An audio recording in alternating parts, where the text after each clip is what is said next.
Hello, it is Ryan, and I was on a flight the other day playing one of my favorite social spin slot games on ChumbaCasino.com. I looked over at the person sitting next to me, and you know what they were doing? They were also playing Chumba Casino. Coincidence? I think not. Everybody's loving having fun with it. Chumba Casino is home to hundreds of casino-style games that you can play for free anytime, anywhere, even at 30,000 feet. So sign up now at ChumbaCasino.com to claim your free welcome bonus. That's ChumbaCasino.com and live the Chumba life. No purchase necessary. VGW. Void where prohibited by law. See terms and conditions. 18+.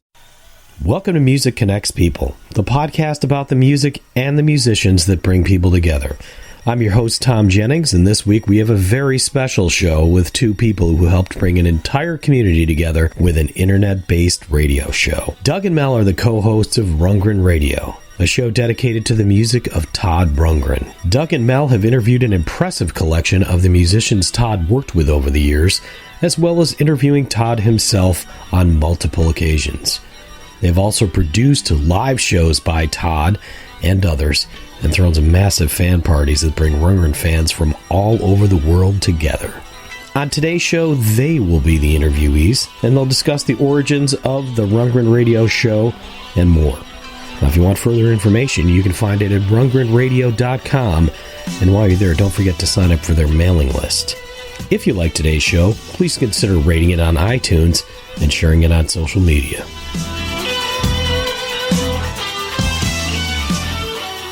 We'll start with, we'll go ladies first. Mel, I guess the first question I want to ask, if you can sort of tell the story of, from your perspective, of when you and Doug first met. Like, how did you guys meet each other, and then how long did it take for you guys to become partners in crime, so to speak? Yeah. Well, it's yay for technology. We're talking about 12, 13 years ago. We were both members of the TR Connection, Roger Linder's great website, and we knew each other from the chat boards there and found out that we were both going to be at the same location for a new Cars show down in South Louisiana in the middle of absolute nowhere. So we set up, here's my number, let's all meet for drinks, after the show or before the show. And we did, and we had a great fun night there, seeing a fantastic show, and then I'm going to let Doug take it from there, because then it starts getting into the history of why Rundgren Radio was created in the first place. All right. So Rundgren Radio is, for those who don't know, is an online radio show that's mostly talk about Todd Rundgren and his connections, many connections. So that started, like Mel said, a while back, over a decade ago. And I did a few shows early on. I was doing it by myself, and then Mel called in, and then she continued to call in and was a consistent caller and had a shtick going for her, asking people how they did their laundry on tour. And so I started getting requests that people liked having a female on there as well. So she moved right on in as a guest host, and the rest is history. So, and Doug, you use the Blog Talk Radio platform. I mean, that's still kicking around today. I mean, any advice? I mean, I used it for a little bit while. I shifted over to Spreaker. But do you think without a platform like Blog Talk, you would have been able to do this, especially with the ability to have people call in? No, Blog Talk was the main catalyst for the whole thing, because without it, I don't think we could have pulled it off, because it allows you to play music, so we were able to do samples. I had to learn how to do that. Dan Sticklunas helped me with that using Audacity. So we use that, and people able to call in was a big deal, because the idea was birthed by thinking about interviewing people that were connected to Todd. So it was key. And we're still using Blog Talk, and I've got emails from Spreaker, but Blog Talk's improved, and we're not doing as many shows. It's just easy to keep it there, because we've got pages and pages of archives. We've interviewed over 100 people. Mm-hmm. And Mel, I mean, I guess that leads me to the next question. I'll throw it to you first, and then, Doug, you can pop in as well. I mean, you guys started landing a ton of interviews. I know just from writing a newspaper column, it's a part-time thing. It's not a full-type thing, but I mean, how are you guys starting to wrangle guests, especially early on when you were just an internet-based radio show? I mean, how were you able to convince people to come on? I mean, was it easy? Was it difficult? Oh, it depends on who the guest is. I know my first solo show that I did, because Doug had a meeting that he needed to attend on a Tuesday night, and Doug had started to really get the ball rolling with shows every Tuesday night, and that would get, you know, kind of stressful. And so he one night said, you know, would you mind hosting a show, finding a guest and all that? And frankly, I don't remember. I'm sure I just sent an email to Adam Ellis, was who I chose, who was a part-time bass player for the New Cars at the time. And I just sent him an email explaining, you know, what we do, and, you know, we're not pros at this, but just will you come on the show? And he did, and he was charming, and I had done my homework, and I kind of blew him away when I mentioned a band he'd been in, you know, 10 or 15 years earlier when he was just a kid, and he's like, whoa. So I had a great time doing that. I remember that Adam Ellis show. He had to sit in his car. It was raining. Remember that? Mm-hmm. That show's funny. But it's connected dots. One of the things I really liked about it early on was the hunt to try to find people. And not everybody was as easy as email. I mean, it was extremely difficult to find a few of the guests. And we would use people that we knew that might know somebody, and we had a lot of people suggest guests, and they may have a connection. We had MySpace back then. That helped. We had Michelle was one of our first guests. She was our second guest. She agreed to be the first one, but I didn't want to use her first because I was nervous if it wasn't any good. I would need to get some practice, so we did not do Michelle first. She was second. Bill Bricker was first. He was doing the 40 Years of Todd for Rolling Stone. But so we were able to mention that she was involved. She was a very instrumental help with us when we got started. But really, ultimately, the answer to the question is, for how we get guests, it's really the respect that they have for Todd. Even if they don't like him or had a bad experience with him, the musicians respect Todd, and they were more than happy to oblige and talk about him and themselves, of course. So that really played a big role in it. You know, a lot of the early guests we had, and even continuing, when you say Todd Rundgren, it means something to them, and they want to be a part of the show. So we've had, you know, some really big guests and some hard to get guests, but you know, there's been some major players we'll probably never get, but that's all right. We've learned a lot, and we've had Todd on, of course, all of the Utopia members, all of the NAS except for Carson. So we've had a lot. I mean, that leads me to the next question. Who was the big fish that maybe you wanted to get? I mean, if I was going to pull one off the top of my head, I'd think like a Liv Tyler or somebody like that. But who's maybe the big fish that you could never catch for a show? I've got an answer. It was a very embarrassing moment for me, but it was during our first birthday celebration out in Las Vegas, and happened to be that same weekend there was a Tubes show. And we all went in a bus and went to go see the Tubes, including Todd and Michelle. Michelle got up on the stage. It was really fun. And afterwards, they all came out, and you could get autographs or your picture taken with the band. And all the guys were super nice, and Doug wanted me to see if we could get Fee Waybill on the show. And Doug pushed me and pretty much said, bat your eyelashes and get him. So I waited in line, and I leaned forward, and I said, you know, Fee, we have this little radio show all about Todd Rundgren and working with Todd Rundgren. Would you like to be a guest on our show at some point? And he leaned even closer to me, just inches away from my nose. And I hope he never hears this, but he said, unless and until you have a tubesradio.com, I will never be on your little show. But then Bill Spooner was right next to him, and he said, I'll be on your show.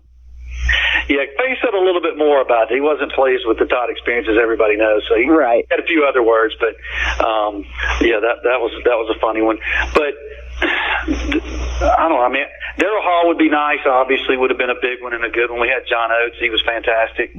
I really regret that we couldn't get Carson on because he's obviously passed away now, which is another thing that's kind of special about some of the shows is several of those people have passed away, and we've got archives of their voices and them talking about their experiences with Todd and other things in life, and those are permanent. You can always go back and listen to them.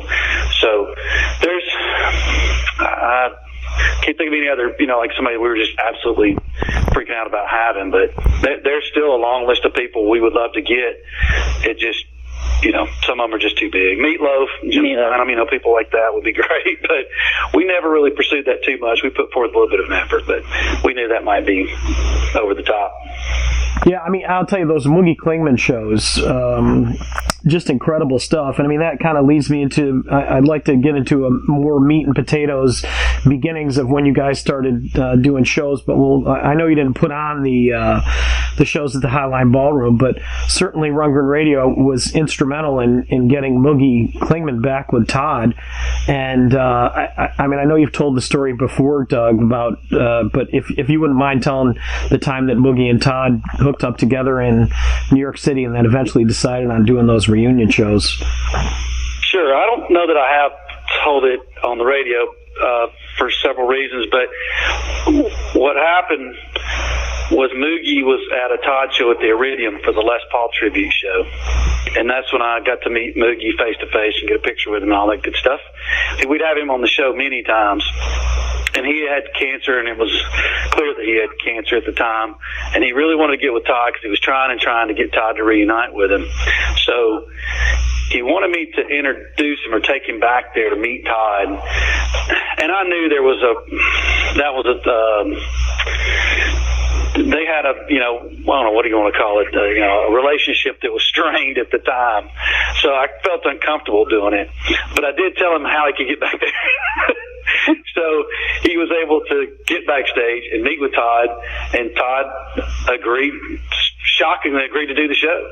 So we were involved in that behind the scenes some too. One thing I tried to talk Moogie into doing it at a different venue because I knew that this one would sell out, but he was real concerned about taking a chance because Highline had promised him, a guarantee, and he was bent on doing that. So anyway, it was a great 2 shows, and they did sell out. And I'm glad Moogie got to do it. It's a great story. There's a great picture Chuck Madden took of Todd looking over at him. What a deal. And of course, after that, it turned into the tour, the Utopia tour. Unfortunately, Moogie couldn't make it, and that was the only sad part about it. But then he passed away, as everybody knows. Yeah.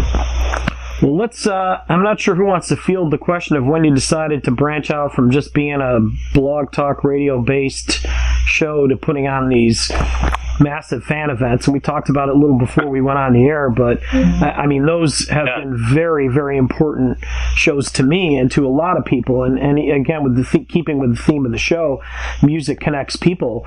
There were a lot of Todd fans that for years just had not seen each other, and then these shows happened, and it was I say life changing because really in many ways it was kind of like that reunion of Moogie and Todd. A lot of fans have been able to reunite.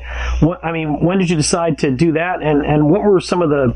There had to be a huge financial risk going into. Yeah, so that's when Mel and I became quote unquote business partners, and we had a couple other people helping us with that event, Darnell Corbett, and then.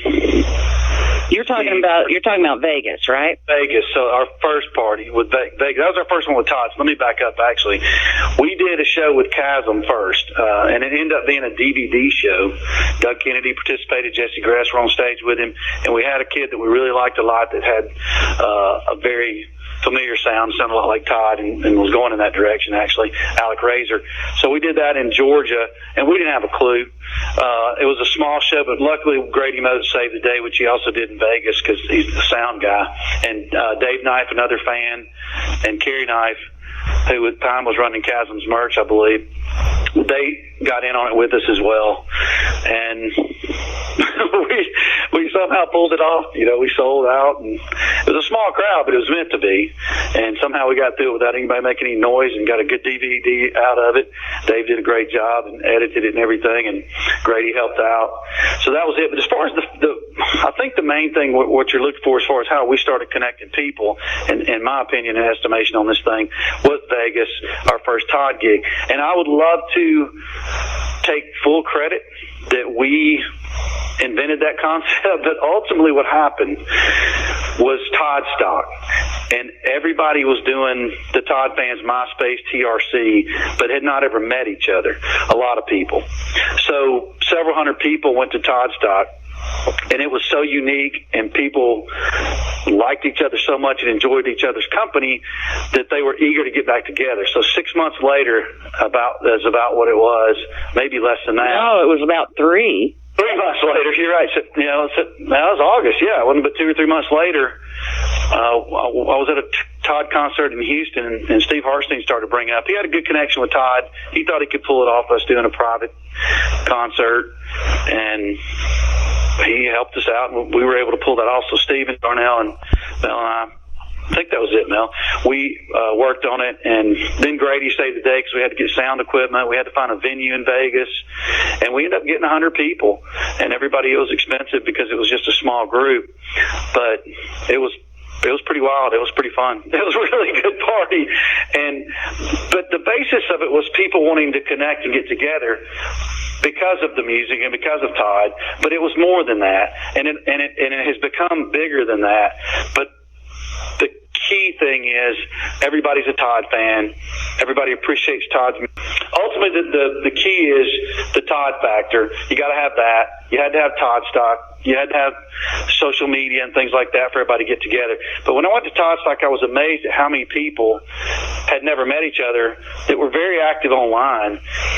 And there were other groups. There were Garf, and there was Todd Fest West, and CLB had a party with Todd in their backyard. There was a lot of this going on. But nationally, I think that had not happened. These were more regional type things.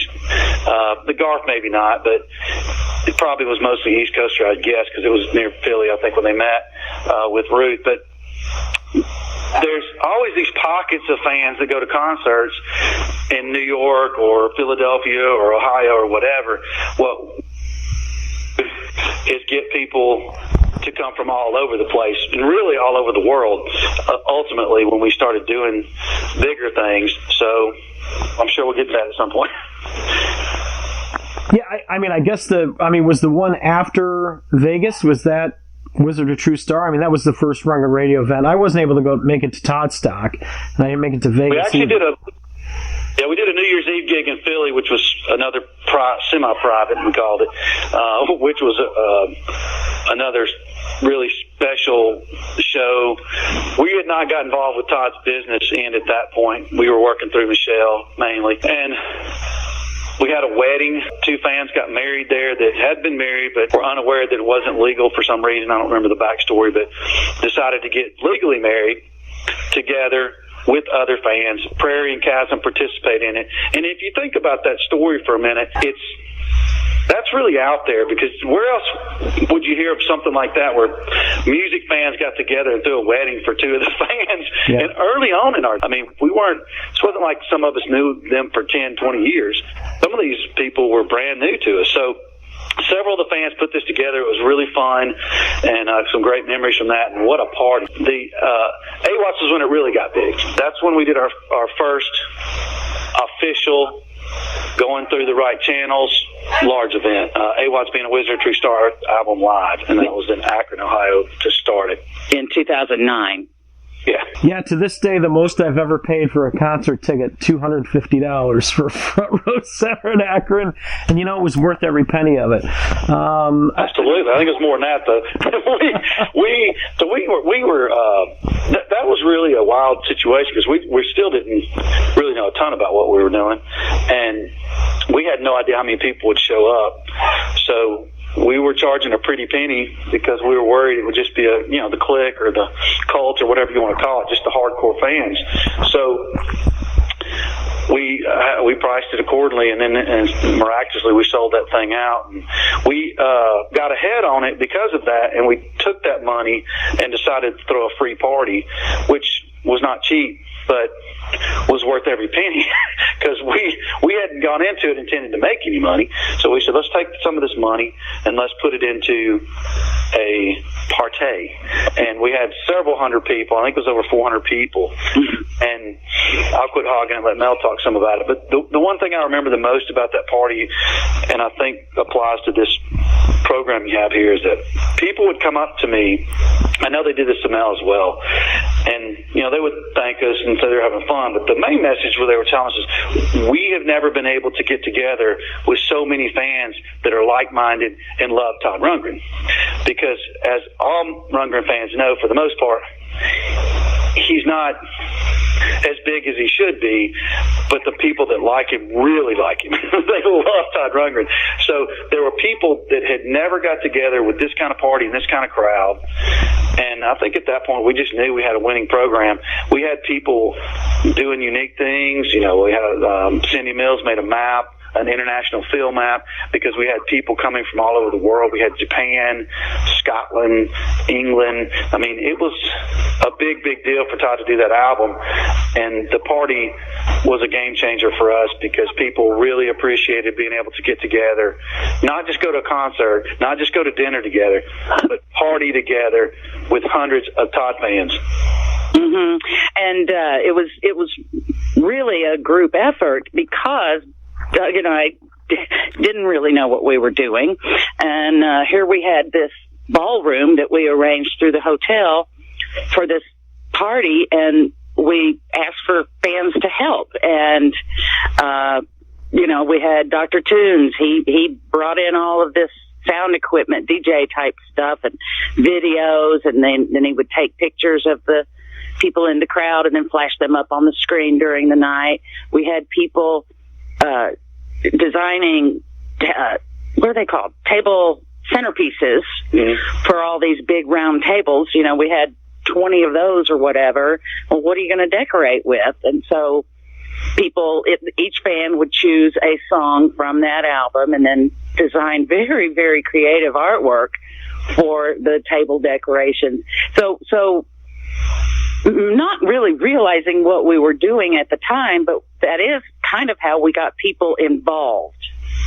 And we had people that made little trinkets, little necklaces or pins, and they would set up their little merch tables, so to speak, and pass out little trinkets to people. I know there was a license plate cover that I think Marianne Minnick, had those made up and was given out, and T-shirts, and it was just a group effort. It really was. And it was so fun to look out over that ballroom and see literally hundreds of people laughing and joking, and it was like a family, although better. This is the family you choose to go see.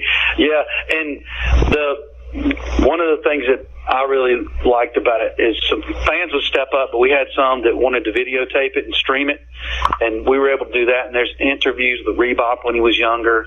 There's people on there that have since passed that we can go back and see, hear them talk, see their face. You could see some of the party. This is over a decade old now, right? Or close. So it's nice to have that kind of a memory right there online where you can go see it. And then that also started, which has been a big thing for us, and Mel's in charge of this side of the operation. But we started doing cakes for these parties, and calling it our birthday party because they were around when we were founded, and that was just an excuse to have a theme, really. When we started doing that, it wasn't the original intent. But for AWATS, we had cakes that looked like that were basically had the album covers on them. We had two that were album shape. They were the albums with the the centerpiece in them with the song list. Just really, they looked like a vinyl record.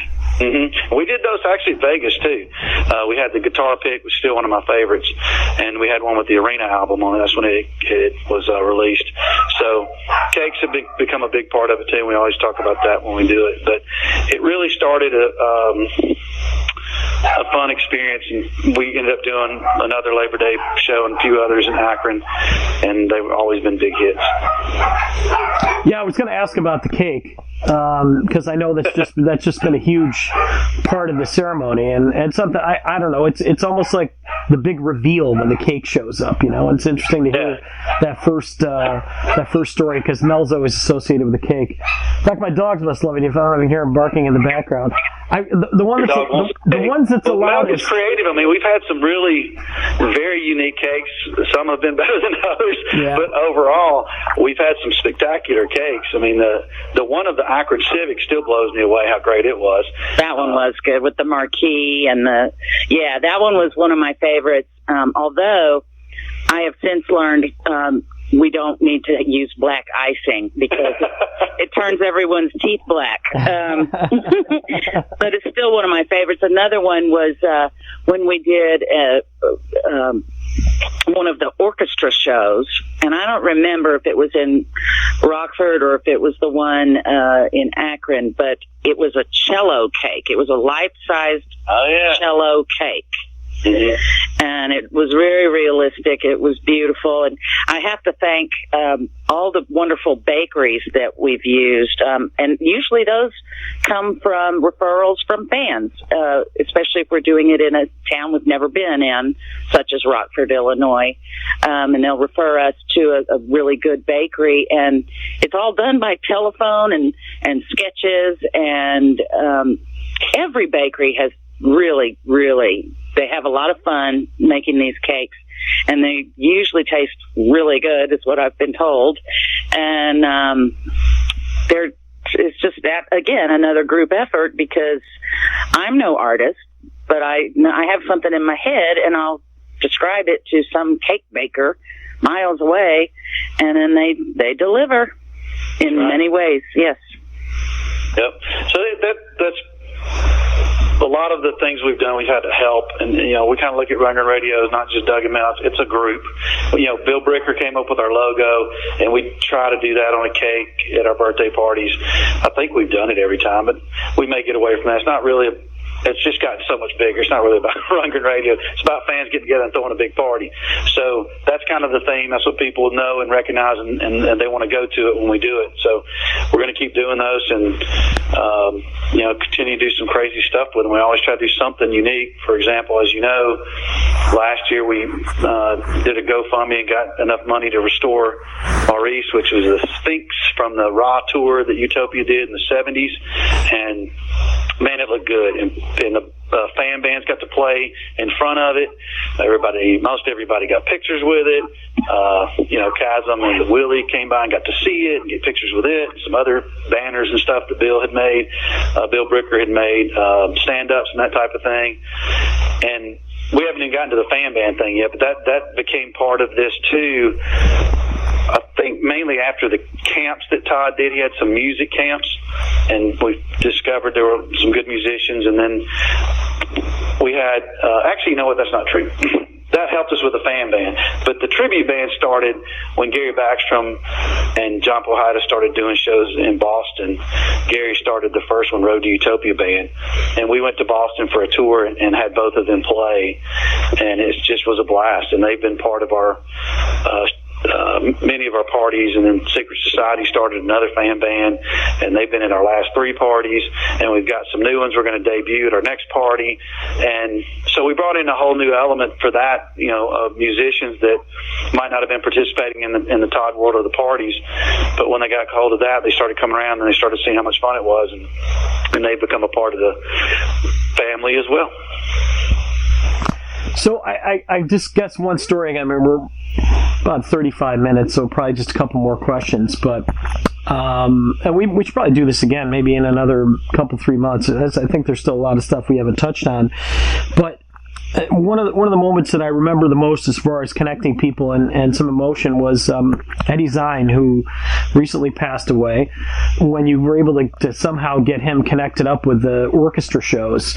And I mean, the guy was just a heavy-handed drummer. He was just so amazing. But I think just the emotion of seeing him kind of live out that big fan dream. I mean, there's been fan camps and all those other things, but to actually be able to sit on stage and play a show with Todd, I mean, that was a pretty emotional moment.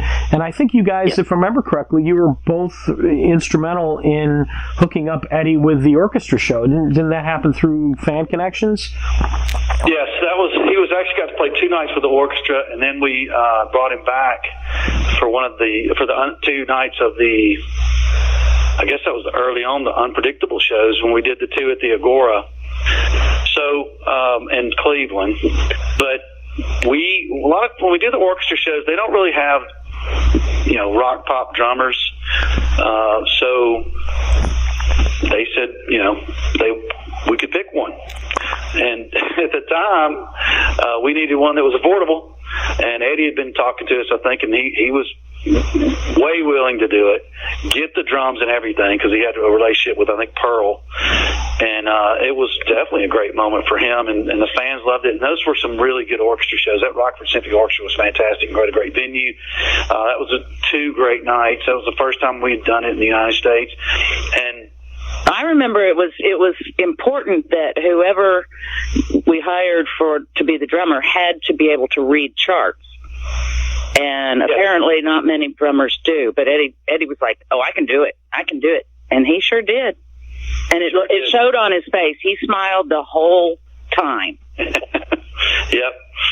So, that was a great deal, and I wish we could have used him down the road. And we used Kevin Elman one time, and Prairie, I think, another time. We like to mix it up for, marketing purposes, I guess, for lack of a better term. And that's, some of the fans love Prairie, and they love Kevin Elman, and they love Eddie Zine. So, but Eddie was so good and so in tune with Todd's songs, because he probably listens to them over and over again, that he was a great choice. I mean, he really knew it, and he, he led the orchestra basically over in Rockford. I mean, they didn't miss a beat. It was really good. So that was a special moment. And we haven't had, trying to think, we haven't really had other fans get involved too much with that. That's kind of a slippery slope, because there's so many that would love to do it, and we don't really control that all the time. So we just got lucky on that one and got to bring him in. So that was special. Yeah, I mean, Eddie had a background he played with the Monkees, or at least, I think he was with the Monkees, and he played with Hall & Oates and all that other stuff. So we just happened to be a Todd fan. But just a great guy, man. I was really sad to hear that he passed a little young, but like you said, in the last 10 years, I mean, that's the downside of us all getting to know each other, is that we got to kind of be sad when people leave us. But at least we get to spend time getting to know these people before they leave us. Isn't technology wonderful? I mean, the fact that someone that I met in Hawaii in 2008 and have become a friend, very, very good friends, have their phone numbers, the whole bit, and then I see them when I go to Australia, and it's just like, "Hey, how you doing?" It's a magical thing, and it's hard to explain to people. I guess the closest thing that I can liken it to is the Jimmy Buffett fans or the Grateful Dead fans, that they do get to know each other, and they get together once a year, or some of my Jimmy Buffett friends, they do like the whole tour and do all the parking lot stuff before and after the show with the same people over and over again. Mm-hmm. But of course, those are much bigger groups of fans, so they have to get in their own little groups, kind of like the Todd fans. But I'll tell you, I've met some of the most wonderful people since I've been involved in this, that I never dreamt that my middle-aged years would be so wonderful. Yeah. Yes, we've had a lot of people, if you look, that are active in the community now that met through some type of Rundgren Radio event. Of course, that's going to happen after 10 years. But I remember Rockford, for example, there were a couple of fans over there that didn't even know each other. And they're very active still today in the Todd community. We had Jill Mingo, everybody knows probably, came into AWATS for the first time. That was her launch. And she ended up, for the next tour, the Todd Healing Tour, doing a bus called the Golden Goose, which a lot of people who rode that bus from Akron to Muskegon, Michigan, and then I think to Indy and St. Louis, they have really come on board after that because of that event. It's just these little things where people come on board and they get to meet a few people, and then there's a domino effect. And Facebook has changed that as well. I mean, people have made a name for themselves, I guess, for lack of a better term, by posting on Facebook and then starting to come to events and going to concerts, and then all of a sudden, they're a big part of the group. So there's a lot of different ways people can do it, and we try to provide that as much as we can. The more the merrier, as John Powhite likes to say, let all the children sing. So we've done 41 Todd concerts now, and we've had numerous parties. And we even in 2014 made a decision because we were having trouble getting a Todd gig. I can't remember why, maybe the Ringo tour or something, whatever. But we wanted to do something that Labor Day weekend. And there was a camp, so it was tight. We were running a big risk.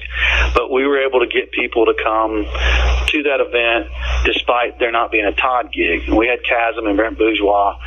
And people that went absolutely loved it and said, this is viable. We can do this. We don't always have to have Todd there.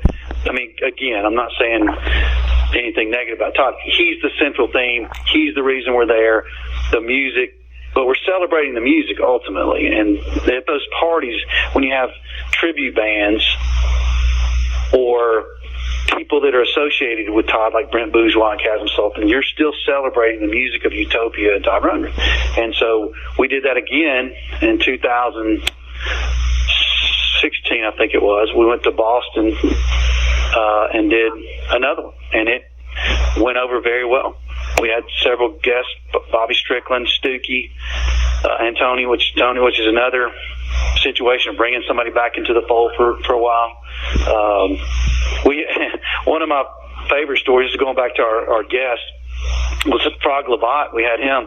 You talk about a find. That was like finding a needle in a haystack. We got him. And the Sales Brothers called in. They hadn't talked to him in decades. And you just listen to them talking. They're lighting up, talking about their times back then. It just was really something else. And we got a hold of Dave Mason, not the Dave Mason of Traffic, but Dave Mason of Utopia, the first version. Extremely difficult to find. I was so happy when we found him. What a super nice guy. And just a couple of years later, so he passed away.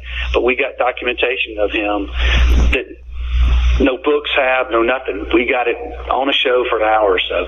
And he was a great, nice guy with lots of good memories of touring with Todd and playing with Todd. Not touring necessarily, they did a few shows, but doing the album with Todd and Moogie and the rest of them. So it's been a good road for that kind of thing, for reuniting people in other ways, not just fans. Some of the artists. Yeah, no, great stuff. And we'll wrap it up. And obviously, I'm sure you've been thanked a million times, like you said, people approaching you at shows and everything. But thank you guys for everything. I love the shows. I love the live events. I love just everything. And I think you kind of hit on it earlier, where talk about being a Todd fan. Sometimes you feel like you're on an island, and it's nice for all of us to kind of occupy our own little utopia every now and then as a group. And you said the music certainly brings us together, but we've all wound up becoming friends, and even our tastes in music are different, because some people like the early stuff, they like the middle stuff, and everything in between. But at the end of the day, we just enjoy each other's company, which I think is really cool. So we'll wrap it up with what's in the future. I know we've got something coming up in Cleveland that my fingers are crossed I'm going to be able to make that Saturday thing. That's pretty limited, but you kind of teased out there that there may be something in the works in the fall. Are you willing to flesh that out a little bit, or should we just wait for the surprise announcement? No, that's a valid question, and I'll let Mel talk about her plans too. I just know that Todd kept doing Todd stocks every 5 years. He's done 2 of them now since the first one. He's done these band camps, whatever you want to call them, band camps 4 times, I think. And so new people have come into the fold that he's responsible for. But not everybody can go to those or can afford those. So when we do these parties, I think last year it was $59. I mean, people can handle that, and more people can come that don't necessarily get to go to the camps. But we have benefited from those as well, of getting people into the community. And some of those people from Todd Stock will be in some of the future bands that we have at our shows, at our parties, our events. So the future for us, what I see right now is what we did similar to last year, which was tag on to a Todd show or 2 shows where we're not promoting them, but he's there in town, just like we're doing. The next event we have is in Cleveland. Todd's playing there on a Sunday and Monday. On that Saturday, we're throwing a party. And that's what we did last year during the Utopia tour. There's lots of reasons for that, but ultimately when Todd got a relationship recently with Live Nation, as you can imagine, we're not going to compete with Live Nation. I mean, they can do full tours with him. And then he had Ringo, and he had the Utopia tour, the book. There's so many things he's got going on that we're really not a player in the promotion side of it, unless, something special comes along and we have an opportunity. But that doesn't mean we can't throw parties, and we can do it without him and without a concert, or we can continue to do it with, which obviously would be our choice. So we're waiting for the big party, the birthday party deal. We're waiting to hear what the next tour is going to be. And there's different rumblings on. I don't really know what's going to happen for sure, but I'm sure something good will happen for the second half of the year. And we'll try to time it closer to our actual birthday. But it's not, doesn't have to be that way, just like it wasn't last year. But we're definitely going to have a birthday bash some way, somehow. And since we're doing this one in Cleveland, Mel and I bannered around, and it depends on the tour. So this isn't a lot. But we want to go back to the West Coast at some point. We did an AWATS tour there, 4 shows, and we just haven't been able to do a lot over there. And it'd be nice to go back and provide a party, make it easy for them to be able to go to a party versus flying to Ohio or Boston or whatever, East Coast, Midwest, that type of thing. But that's to be determined. Just know this. We will be throwing that party one way or another for people who are interested, and we'd love to have you there. We're going to debut the first Todd Rundgren tribute band that's all female. We'll have Secret Society. We'll try to get the Hermits. We'll try to have a fan band. We'll try to have other special guests. We also will be preparing for next year, possibly Todd getting the Rock and Roll Hall of Fame. That event would be in Cleveland, so we try to throw a party around that possibly, like we were going to do in New York this year. So that's what I see. Mel, what do you see for the future? The same thing. I'm trying to decide if I should say this or not. Doug and I have a very interesting relationship. It's kind of like a marriage. Sometimes Doug gets these crazy ideas and I have to put the brakes on. There's other times where I might have an idea and he has to put the brakes on. So everything is fluid. Let's just say that. Yeah.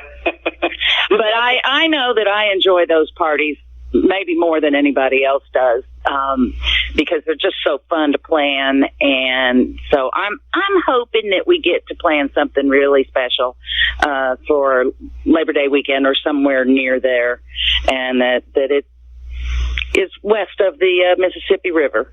Yeah, we know we're not going to be promoting a Todd gig ourselves on Labor Day weekend this year, so that's all we know at this point. But Todd may be doing something around that time, somewhere. Maybe we could surround it, but that's all. We're not going to know anything until we get to find out about the next tour.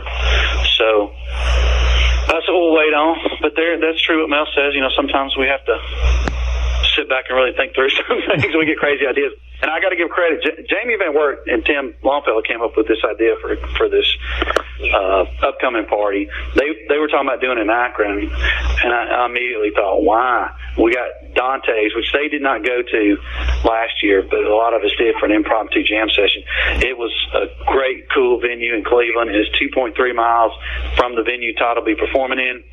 So it took off real quick, and it's going to sell out probably, I don't know, within a few days. Is that the place we went to in the basement that I was at that? Yes. Oh, okay, great. Oh, yep. Yeah, love that venue. Love it. Yeah, you got to perform in that venue. I did, yes, right? yes. What a great place. I mean, what a great place to have a Todd party, too. Todd fan party. So it's actually turned into a secret society. Jamie and Tim are going to mostly do things together, some, ballad or slower type songs that keyboard and singing can get away with.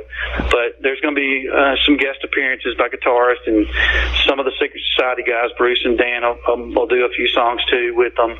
So it's going to turn into something really special and really good. Nice. Well, great. Well, thank you guys for spending an afternoon with me, and we'll definitely see out what shows. I think I'll probably catch you at the Atlanta show for the Todd Rundgren gigs there. Doug, I don't know if I'll see you there, Mel, but I know at some point we'll all be together in the same room before the end of the year. It just kind of happens. Absolutely. Yeah. Sure will. Thank you, Tom. This has been enjoyable. All right. Thanks, Tom. Well, very good. Thank you for listening to Music Connects People. If you have any guest suggestions, please email me at Thom, Thom, at caroniamediagroup.com. That's CARONIA mediagroup.com. Until next time, I hope you enjoy good friends, good times, and some great music. Hello, it is Ryan, and we could all use an extra bright spot in our day, couldn't we? Just to make up for things like sitting in traffic, doing the dishes, counting your steps, all the mundane stuff. That is why I'm such a big fan of Chumba Casino. Chumba Casino has all your favorite social casino-style games that you can play for free anytime, anywhere with daily bonuses. That should brighten your day a little.